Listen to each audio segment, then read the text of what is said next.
नमस्कार दर्शकों, मैं धनंजय पांडे अपने YouTube चैनल हुगली हॉट पर आप सभी का एक बार फिर बहुत बहुत स्वागत करता हूं।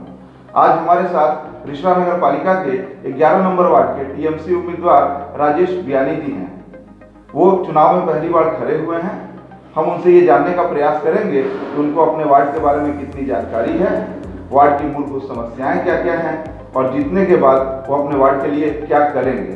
राजेश बियानी जी, आपका बहुत बहुत स्वागत है हमारे यूट्यूब चैनल हुगली हॉट पर। तो राजेश बियानी जी, आप तो पहली बार कैंडिडेट बने हैं, तो आपको अपने वार्ड के बारे में जानकारी क्या है? मसलन वार्ड में वोटर्स कितने हैं, वार्ड कहाँ से शुरू होता है, कहाँ ख़त्म होता है, किस तबके के लोग आपके वार्ड में रहते हैं? नमस्कार, मैं राजेश बियानी 11 नंबर वार्ड का प्रत्याशी होने के साथ साथ मैं गत बहुत दिनों से इस वार्ड में काम कर रहा हूँ और कोविड के टाइम से, अम्फान के टाइम से हमारे माननीय श्री विजय सागर जी मिश्रा के सहयोग से इस वार्ड के लोगों के बीच में अपने आप को कुछ हद तक प्रतिष्ठित कर पाया हूँ। समाज के काम के साथ में मेरा जुड़ाव पहले से रहा है। मैं महेश्वरी सभा श्री रामपुर अंचल का भी मेंबर रहा हूँ, वहाँ ट्रस्ट का सेक्रेटरी भी रहा हूँ, वहाँ सभा का भी सेक्रेटरी रहा हूँ। उसके अलावा 11 नंबर वार्ड जो प्रेजेंट में बिग बेन का एक एरिया है, बिग बेन से लेकर के भीतर में बिंदल हाउस और इधर में लेली मार्ट के पहले तक का जो एरिया है वो 11 नंबर वार्ड के अंतर्गत आता है। करीबन 6446 जो वोटर्स हैं बांगुड़ पार्क में रहते हैं, जिसमें करीबन आप समझ सकते हैं कि भी प्रेजेंट के भीतर में करीबन 900 से 1000 के बीच में ऐसे कैंडिडेट हैं जो उसमें से कुछ आदमी एक्सपायर कर गए हैं, कुछ आदमी यहाँ से दूसरे जगह पे चले गए हैं।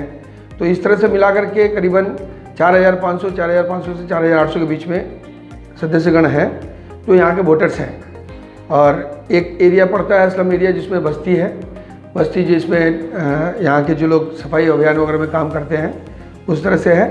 और मैं वर्तमान का जो भी कार्य है उसके भीतर में अगर कोई कुछ बोले या कुछ भी समझने की चेष्टा करे तो इसमें एकमात्र श्रेय मैं केवल विजय सागर जी मिश्रा को देता हूँ, जिन्होंने इस पद पर आकर के या इस जगह पे लाने के लिए मुझे पूर्ण सहयोग प्रदान किया। अच्छा बियानी जी, अभी आपने कहा कि आप इस वार्ड में बहुत लंबे समय से काम कर रहे हैं, तो यहाँ की जो समस्याएं होंगी उसकी भी जानकारी आपको होगी। क्या समस्याएं हैं इस वार्ड में? देखिए, रिश्रा बांगुड़ पार्क का अगर बात करेंगे तो यहाँ पे निकासी एक समस्या है, जल निकासी एक समस्या है जो विगत कुछ वर्षों से पहले के अलावा बहुत हद तक उसको सोल्यूशन किया गया है। पहले जो पानी 3 दिन 4 दिन बाद में निकलता था, अभी हो सकता है 2 घंटा 3 घंटा 4 घंटे में निकल जाता है।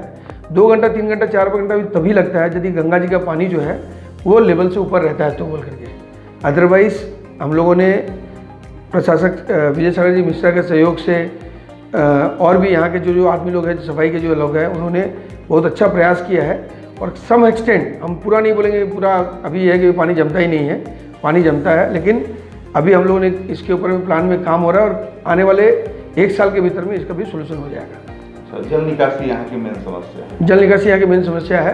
कुछ मेडिकल का है, जिसके लेकर के मेडिकल के ऊपर में अभी आप सब देख रहे हैं कि मातृ सदन हॉस्पिटल का ऑलरेडी निर्माण किया जा चुका है, जो 25 साल बंद रहा। CPM के कार्यकाल से जो मातृ सदन बंद रहा, उसको अथक प्रयास से 4 तले की बहुमंजिली इमारत करके उसमें हर तरह की मूलभूत सुविधाएं उपलब्ध कराई गई है।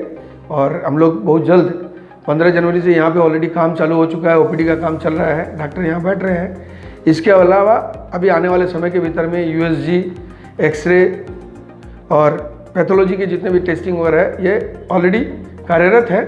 और इसमें थोड़े से इंस्ट्रूमेंट जो है कुछ बाकी है, वो जो कि इस मंथ के एंड तक आ जाएंगे बोल करके, जिनका ऑर्डर हो चुका है और आने से ही काम चालू हो जाएगा बोल करके। राजेश बियानी जी, आपका तो झंडे बैनर आपके काफ़ी इलाके में देखे जा रहे हैं, प्रचार भी आप काफ़ी जोरों शोरों से कर रहे हैं, तो मतलब क्या कहकर लोगों से वोट मांग रहे हैं और रिस्पॉन्स कैसा मिल रहा है?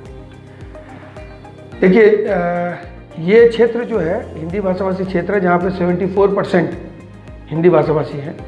और हम मतलब उस तरह से अगर बोलते हैं तो जो यहाँ के बंगाल के निवासी हैं, जिनको बंगाली के श्रेणी में आते हैं, उनका 26% है, बट हैं सभी हिंदू। कुछ मुस्लिम परिवार के अलावा ये पूरा का पूरा बेल्ट जो है हिंदी बेल्ट है। यहाँ के जो व्यक्ति विशेष हैं ये मोर और लेस आप बोल सकते हैं जो कि बिजनेस से रिलेटेड है या सर्विस से रिलेटेड है, जिनका कार्य क्षेत्र जो है कलकत्ता है या कलकत्ता के बगल की जो नगरी है उसमें जाते हैं, जहाँ 8 बजे 8:30 बजे से प्राय आदमी निकल जाते हैं, शाम को 8 8:30 बजे आते हैं। इनको मेल अगर अपने पकड़े मूलभूत है, इनकी कभी भी कुछ ना कुछ थोड़ी बहुत जो रिक्वायरमेंट होती है वो परिसेवा अगर इनको सही ढंग से उपलब्ध हो जाए, जो कि गत कुछ वर्षों में विजय सागर जी मिश्रा अपने लेवल पे उपस्थित हो करके जिनकी भी जो सुविधाएं असुविधाएं थी उसका उन्होंने समाधान किया है। मैं ये पूछ रहा था कि आप क्या कहकर वोट मांग रहे हैं लोगों से? देखिए, हमारा बोलने का मतलब है कि जो मूलभूत प्रॉब्लम्स थी उसका सोल्यूशन हम करेंगे। सरकारी परिसेवाएं, चूँकि यहाँ जो वास करते हैं उनके करीबन 70 से 80% ऐसे व्यक्ति हैं जिनका डॉक्यूमेंट्स ही अच्छा नहीं है, सही नहीं है। मान लिया किसी का आधार कार्ड कहीं का है, वोटर कार्ड कहीं का है। जो मैंने लास्ट 2-3 वर्षों में ये काम करके देखा था कि भाई यहाँ की जो परिसेवाएं इनको नहीं मिल पा रही है, जिसका एकमात्र कारण है कि इनके पास में डॉक्यूमेंट्स करेक्ट नहीं है और वो कराने में इंटरेस्टेड भी नहीं रहते हैं, जागरूक भी नहीं है। तो इनको जागरूक कर करके कम से कम इन डॉक्यूमेंट्स को करेक्ट कराना है। और जो भी सरकारी परिसेवाएँ हैं जो दीदी के द्वारा वेस्ट बंगाल गवर्नमेंट के द्वारा प्रकल्प दिए गए हैं, उस प्रकल्प को इनके पास पहुँचाने का कार्य करना है।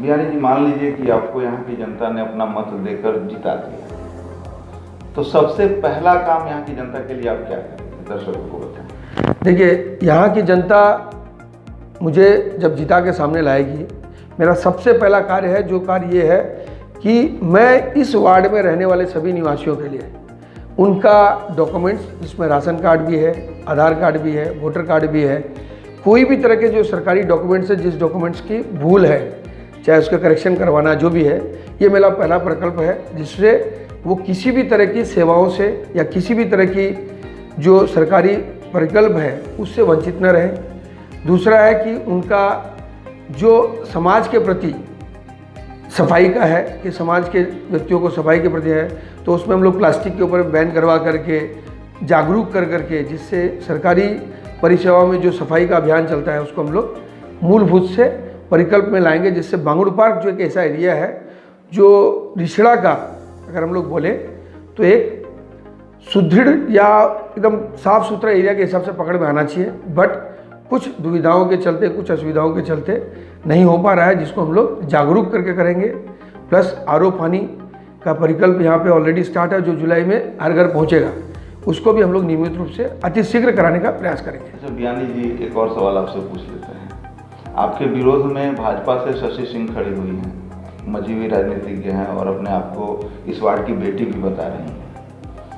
दूसरे अशोक वर्मा, वो भी दावा करते हैं कि इस वार्ड के लोगों के सुख दुख में उनके साथ खड़े हुए हैं। तीसरे बुल्टा, वो ऑलरेडी कई वर्षों तक इस वार्ड में उन्होंने भी जनसेवक के रूप में काम किया है।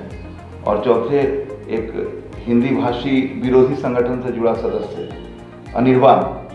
तो कैसी चुनौती होगी आपके सामने और मुख्य विरोधी कौन होगा, किससे लड़ाई होगी आपको? देखिए, मैं आपके बात से सहमत हूँ कि जो गणतंत्र की जो सिस्टम है उस सिस्टम में हर आदमी अप्लाई कर सकता है बोल करके, लेकिन मैं वर्तमान की परिस्थिति, लोगों की जागरूकता और जो लोगों के द्वारा अब जो है पश्चिम बंगाल सरकार के साथ एवं यहाँ की जनता इस चीज़ को समझ चुकी है कि परिसेवा हमको कौन किससे मिल सकता है। परिसेवा को ध्यान में रखते हुए और सरकारी सिस्टम को ध्यान में रखते हुए मैं अभी नहीं समझता हूँ कि कोई प्रतिद्वंदी यहाँ पे है। अगर यहाँ पे आपने बहुत सारे बैनर्स देखे होंगे जिसमें बहुत सारी बातों का हुआ है, उल्लेख हुआ है, मैं ज़्यादा इसके भीतर में तर्क वितर्क में नहीं जाना चाहता हूँ, लेकिन किसी भी आप जैसे एक एक जन का नाम बोले, मैं आपको एक एक जन के हिसाब से बोलता हूँ। बांगुड़ पार्क एक ऐसा एरिया है जहाँ पे हम लोग आज कई वर्षों से, मेरा जन्म रिछड़ा का है और मैं रिछड़ा में करीबन 54 साल से वास करता हूँ, तो मेरा जन्म भी इसी जगह पे है। बट ये कोई परिपाटी नहीं है कि मैं यहाँ की लड़की हूँ या यहाँ का जन्म हुआ या मैं यहाँ का हूँ। जो व्यक्ति विशेष जानता है समाज में, वो जानता है कि कौन कब कहाँ से रह रहा है।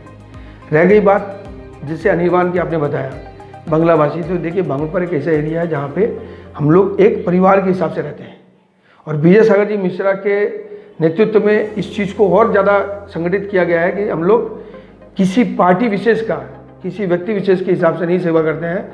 जिसकी जैसे जब ज़रूरत पड़ी है वहाँ हम लोग पहुँच करके उनको सपोर्ट दिया गया है बोल करके। रह गई बात आपकी बुल्टाला की, जिसको आपने बोला कि वो भी एक बहुत दिन से जीते हुए हैं, उन्होंने बहुत सारे चीज़ अपने अपने बैनर्स में लिखे हैं। मैं दावे के साथ ये बोल सकता हूँ, उनको आधी चीज़ की जानकारी नहीं होगी कि उनके द्वारा जो बताया जा रहा है वो परिकल्प में क्या क्या सेवाएं चालू हैं। आप उन्होंने कुछ मातृसदन को भी लिखा कि उन्होंने बनवाया है, उनको अभी ये भी नहीं हो सकता मालूम हो कि यहाँ पे कितने तल्ले हैं, कितने रूम हैं, क्या परिसेवाएं चालू हैं। लिखने को बोलने को दैट इज़ डिफरेंट है। रह गई बात आपकी मैं अशोक वर्मा की। Ashok Verma no doubt he is a good candidate, वो ठीक है और वो अच्छे व्यक्ति विशेष भी हैं। न बुल्टाला भी अच्छे व्यक्ति विशेष है, मैं किसी का ऑब्जेक्शन नहीं कर रहा हूँ। लेकिन हाँ, परिसेवा देना और प्रकल्प लेना दोनों में अंतर कहाँ पे है। जिसकी सरकार है, जिसका बोर्ड है, उस जगह पे जो हम सेवा परिसेवा दे सकते हैं, हम उस चीज़ को अगर विरोध में रह करके काम कराना बहुत मुश्किल होता है। क्यों? हम उस जगह पे पहुँच करके करवा नहीं पाते हैं। सरकारी सिस्टम्स जो भी हैं उसको अगर हम लोग इम्प्लीमेंट करते हैं तो उसमें क्या है, जितनी परिसेवा हम सुदृढ़ रूप से दे सकते हैं उसमें कहीं ना कहीं एक गैप रहेगा बोल करके।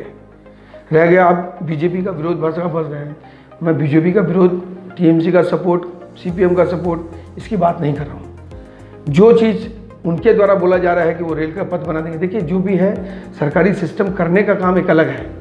उसका एक सिस्टम है जहाँ डीएम ऑफिस भी आता है, रजिस्ट्रार म्यूनसिपल का भी इन्वॉल्वमेंट रहता है, सीएससी का भी इन्वॉल्वमेंट रहेगा। बहुत सारी चीज़ें आज मान लीजिए रेलवे का बोल रहे हैं अंडरग्राउंड हम लोग बनाएंगे, उनको नॉलेज में ही नहीं है कि अंडरग्राउंड का पास हो चुका है और 10 मार्च से काम चालू होने वाला है। तो वो बना पाएंगे, वो क्या बनाएंगे, वो तो बनने का काम चालू हो गया बोल करके। बोलना एक अलग देव है। अच्छा राजेश बियानी जी, एक और आखिरी सवाल आपसे करते हैं। यदि एक लाइन में आपसे पूछा जाए कि 11 नंबर वार्ड की जनता राजेश बियानी को वोट क्यों देगी, तो आपका उत्तर क्या होगा? देखिए, जनता जागरूक हो चुकी है, जनता को सर्विस से मतलब है, और चूंकि ये लोग सब यहाँ से काम करने के लिए यहाँ से बाहर जाते हैं तो उनको उतनी सुविधा चाहिए कि अगर वो किसी को अप्रोच करते हैं तो उनका काम बिना किसी व्यवधान के समाप्त हो जाएगा, या उनको कागज डॉक्यूमेंट जो भी चाहिए परिसेवा है उनको सुविधा रूप मिल जाए बोलकर। राजेश बियानी जी, यदि आप हमारे यूट्यूब चैनल के माध्यम से 11 नंबर वार्ड के मतदाताओं से कुछ अपील करना चाहें तो?